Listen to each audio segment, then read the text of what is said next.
পার হওয়ার কথা ছিল ব্রিজ দিয়া, আর এখন পার হইতেছি বাঁশের হাক্কা দিয়া। এটা দেওরা বারোশ্বর, সে ঐতিহাসিক রাস্তা, যে রাস্তাটার জন্য এখনও সবাই কষ্ট করতেছি, কয়েকটা গ্রামের মানুষ। এই যে দেখেন, ব্রিজ হওয়ার কথা ছিল আরও 6 মাস আগে। 6 মাস আগে প্লেয়ারগুলার কইরা হালাই রাখছে, কোনো খবর নাই। কন্ট্রাক্টর কোথায় আর হইতেছে আপনার মিস্ত্রি কোথায়, কারোর কোনো খবর নাই। রাস্তা যেমনি তেমনি পড়ে রয়েছে। এখন মনে করেন যে বাসার হাক্কা দিয়ে বার হইতাছি। আচ্ছা যাক, আজকে তো এই পর্যন্ত বাসার হাক্কা দিয়ে বার হইছি, কিন্তু এই কয়দিন তো বাসার হাক্কাটাও আসিল না। এদিক দিয়ে এই যে এদিক দিয়ে পানি ব্যাংকে বার হইতেছি। তো গাইস, অনেক দিন পরে আইলাম বারোশ্বরের সাইডে। অনেক দিন পরে বলতে বারোশ্বর সাইডে বলতে এই ব্রিজটার কাছ থেকে আইসা ফিরে গেছি আর কি। অনেকবার ব্রিজের এই পার আসা হয় না, পশ্চিম পার। তো আজকে অনেক দিন পরে পশ্চিম পারে আসলাম একটা সিনারি দেখাইতে আপনাদেরকে। দেখছেন মাঠে কত ছাগল পইরা ঘাস খাইতেছে। এটি একজনের ছাগলের খামার আছে আর কি, নিজেই সারাদিন রাইখা সময়টা কাটে। আচ্ছা, মূলত আসছি যখন রাস্তা নিয়ে কথা বলবো না তা তো হবে না। আচ্ছা, এদিকে ঘুরি, এদিকে সূর্যের জন্য আপনার ক্লিয়ার হইতেছে না। এই যে দেখেন রাস্তাটা যে এইভাবে ফালাই রাখছে, দেখছেন? ও রে সিনারি, ও রে ভাই, গ্রাম বাংলার সিনারি রে, কি সুন্দর দৃশ্য। ও আমি গর্ব করি যে আমি একজন গ্রামের সন্তান, গ্রামে আমার জন্ম হয়েছে, গ্রামে আমি বড় হয়েছি। আচ্ছা, এই যে দেখেন রাস্তাগুলো ফালাই রাখছে, এই যে রাস্তাগুলো ভাঙতেছে, কোনো খবর আছে? আমার কথা হইল কি জানেন, এক কন্ট্রাক্টরে নাকি মুরাদনগর উপজেলায় অনেকগুলো কাজ নিছে। এই রাস্তাটা যে কন্ট্রাক্টরে নিছে উনি। তো আচ্ছা, অনেকগুলো যদি কাজ নিয়ে থাকেন, আপনার কাজ যদি না করতে পারেন, তাহলে আপনার কাজগুলো কেন নিছেন ভাই? আপনারা যদি সরাসরি পাইতাম, একটু জিজ্ঞাসা করতাম আর কি, যে ভাই এতগুলো রাস্তা আপনি একা নিয়ে আপনি আমাদেরকে ভোগান্তি, আপনার লাভের জন্য আপনি নিছেন, নিয়ে আপনি আমাদেরকে কষ্ট দিতেছেন। এই কথাটা আমি জিজ্ঞাসা করতাম আর কি। দেখেন রাস্তার অবস্থা, এই কবে ভাঙছি কাটছে, কি বলে ওনাদের বাসায় বক্স বলে। তো এই বক্স কবে কাইটা দেখেন, বক্সের যে দুই পাশের মাটি ভাঙ্গিয়া ওই খালের গিয়া সারছে। এখান থেকে দৃশ্যটা দেখেন, এটা বারোশ্বরের চক।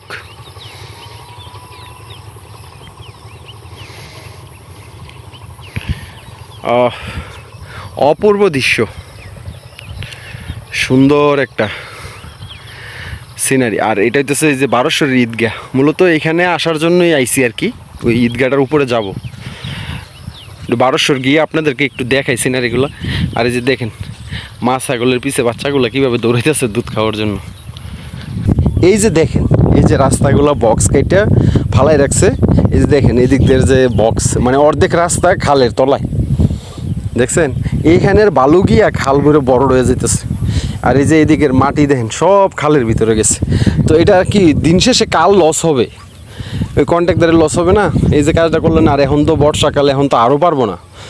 যদি রমজানের আগে কাজটা কমপ্লিট করে লাই, তো আমি যতটুকু জানি যে কাজগুলো নাকি যখন টেন্ডার দেওয়া হয়েছে তখন নাকি রমজান মাসে আপনার এই কাজগুলো কমপ্লিট করার কথা ছিল। এই যে দেখেন রাস্তার অবস্থা। তো আমি আসি এখন এই যে বারোশ্বরের কাছাকাছি আর কি। এই যে একবারে বারোশ্বরে চলে আসি, এটা বারোশ্বরের বাড়িগুলা। আর এই যে এটা হইতেছে বারোশ্বরের ঈদগাহ। আচ্ছা, এখান থেকে এই যে এই সাইডের সিনারিটা দেখেন, এটা হইতেছে ফুলগড়ের সাইড। এটা ফুলগড়ের বারোশ্বরের ফুলগড়ের চকই বলবো, এখানে বারোশ্বরের জমি আছে। আচ্ছা যাক, জমি যাই থাক, এটা ফুলগড়ের চক। এই যে দেখেন এই সাইডের দৃশ্যগুলো দেখেন। আর এটা বারোশ্বরের কবরস্থান। আর চলেন একটু বারোশ্বরের ঈদগায় যাই। বারোশ্বরের ঈদগার সিনারিটা ভাই, বিকালবেলা মানুষ, বারোশ্বর দেওরার মানুষ, এখানে প্রচুর মানুষ আসে ঘুরতে বিকেলবেলা। আমি আপনাদেরকে কিন্তু এর আগে অনেকগুলো ভিডিও দিছি এই সিনারিগুলো দেখাইতে গিয়া। আপনারা কিন্তু অনেক ভিডিও দেখছেন, আমি কিন্তু অনেক সময় মানুষের জন্য ভিডিওতে কথাও বলতে পারছি না। তো তাই আজকে আসলাম যে একটু যাই, ঘুরে ঘিরে দেখাই। কিন্তু আইসা এখান থেকে এই সিনারিগুলো দেখে মনে করেন যে মুগ্ধ হয়ে গেলাম আর কি, কি বলে নয়ন জুড়াই গেল। এই যে দেখেন সুন্দর একটা সিনারি। এই রাস্তাটা যদি হইতো ভাই মনে দৈনিক আমার এদিক দিয়ে 3-4 বার আওয়াজ যাওয়া হইল এলে কোন এনে গেলাম মিলে এখন অনেকটা জায়গায় ঘুরে যাইতে হয়। এটা হইতেছে বারোশোর কবরস্থানে যাওয়ার রাস্তা আর কি।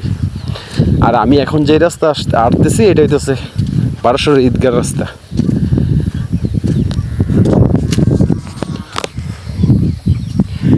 এই ঈদগাটা সৌন্দর্যটা বাড়ছে কেন জানেন? এত সুন্দর লাগে কি লেগে? এই ঈদগাহ মাঠটা হইতেছে একদম চকের মাঝখানে। বারোশোর যে পূবের চক আছে আর আমাদের পশ্চিম চক ওইটার মাঝখানে। আর যে ওইখানে একটা কালভার্ট দেখাইলাম আপনারা, এটা তো 2 গ্রামের সীমানা। ও বারোশোর মৌজাও মনে আলাদা, বারোশোর মনে আলাদা মৌজা আছে। এই যে দেখেন আপনার বারোশোর ঈদগাহ একটু দেখাই আপনাদেরকে। এই যে এটা গেট আর এটা হচ্ছে মিম্বর। জুতা নিয়ে আসবো। আচ্ছা, ঈদগাহটা সুন্দর লাগার কারণ হইতেছে আপনার পিঙ্ক কালার আর সাদা কালার রং দিয়ে কম্বিনেশন করে এগুলারে খুব সাজানো হয়েছে আর কি, তাই এত বেশি সুন্দর লাগতেছে। আর এটা হচ্ছে মিম্বর, এখানে হুজুর বসে বয়ান দেয় আর কি ঈদের দিন। বছরে 2 দিন নামাজ পড়বে, এত টাকা করে খরচ। মানে এটা হচ্ছে আমাদের মুসলমানদের একটা আবেগের জায়গা আর কি। ঈদগাহ মাঠ খোলামেলা জায়গার মধ্যে থাকবে, বাতাস, রোদ থাকুক, বাতাস থাকুক, ঝড় থাকুক, তুফান থাকুক, আমরা ঈদগাহর মধ্যে নামাজ পড়বো, এটাই একটা শান্তি। কিন্তু শহরের মধ্যে কিন্তু আপনার ঈদের নামাজ পড়ে শান্তি নাই। কেন জানেন? মসজিদের ভিতরে নামাজ পড়া হয়, মজা নাই। আর আমাদের গ্রামে ঈদের জামাতগুলা মজা এই কারণে, একবারে বিলের মাঝখানে থাকবো। আমাদেরটাও যেরকম একবারে পূব সাইড দিয়ে ঈদগাহ মাঠ, তারপরে ডালপাড়ারটা ওই যে ওইখানে, 1200-এরটা এইখানে, তো ফুলগড়েরটা মনে হয় ওই যে ওই সাইডে। তো এই কারণে আরও বেশি সুন্দর লাগে আর কি। তো এই যে বাইরে ওইখানে এই যে ছাগল নিয়ে বসে রয়েছে, এই ছাগলের কিন্তু একটা ভিডিও দিছিলাম। 2টা ছাগল দিয়ে শুরু করছিল। এবার ছাগলকে কিছু বেচছেন নাকি ভাই? কয়টা? 4টা? ওখান আছে কয়টা? 10টা আছে। এটা আপনি 4 বছর আগে 2টা দিয়ে শুরু করছিলেন না? আপনার এই জিনিসটা আমার খুব ভালো লাগছে। 4 বছর আগে 2টা দিয়ে শুরু করছে, এবার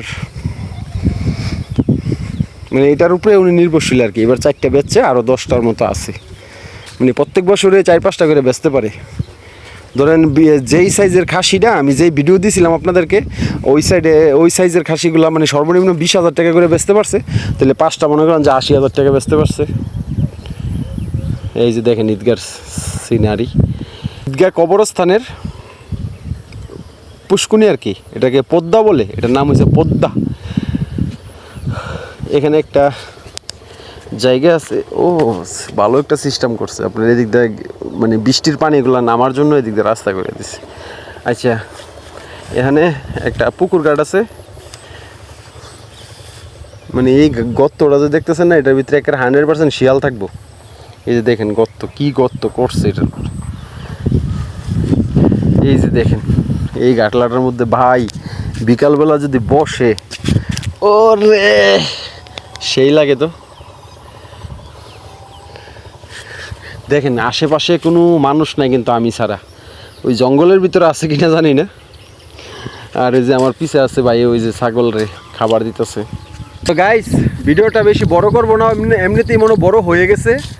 আর দূরে কাছে দেশ বিদেশ যে যেখান থেকে ভিডিওটি দেখতেছেন, ভিডিওটি একটু শেয়ার করে দিয়েন। আর যারা এখন পর্যন্ত পেজটি ফলো দেন নাই, ফলো দিয়ে দিয়েন। যারা ইউটিউবে দেখতেছেন আমার চ্যানেলটি সাবস্ক্রাইব করে দিয়েন। সবাই ভালো থাকেন। আসসালামু আলাইকুম, আল্লাহ হাফেজ।